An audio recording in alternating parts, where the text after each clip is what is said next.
জন্য মুখিয়ে থাকি। দিদির একটা সান্নিধ্য পাওয়া যায়, স্নেহর একটা স্পর্শ পাওয়া যায়। তো উনি যেমন ভাইদের ফোঁটা দেন, বাড়ির সমস্ত বউদেরও ফোঁটা দেন। তো এটা আসলে ওনার ভাবনা চিন্তাগুলো তো খুব আলাদা রকমের, এবং এই রকম একজন মাপের মানুষকে যখন ঘরোয়া পরিবেশে পাওয়া যায়, তখন আজকের দিনের জন্য যে ওনার গান, সেটা কবে লিখেছেন, কি ভাবনা থেকে, এই এই এই ছোট্ট ছোট্ট তথ্যগুলো যেমন দিদির থেকে নিয়ে নেওয়া যায়। ব্যস্ততার মাঝে তো আর এইসব কথা হয় না সারা বছর। তো এই দিনটা হচ্ছে আমাদের কাছে একটা সুন্দর আড্ডার, ভালোবাসার একটা পরিবেশ।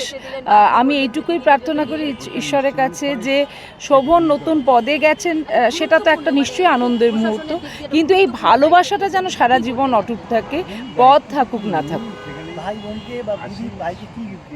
আমি মনে করি দিদিও ভালোবাসা দিয়েছে এবং শোভনও সেটাকে উজাড় করে রিটার্ন করেছে। Thank you.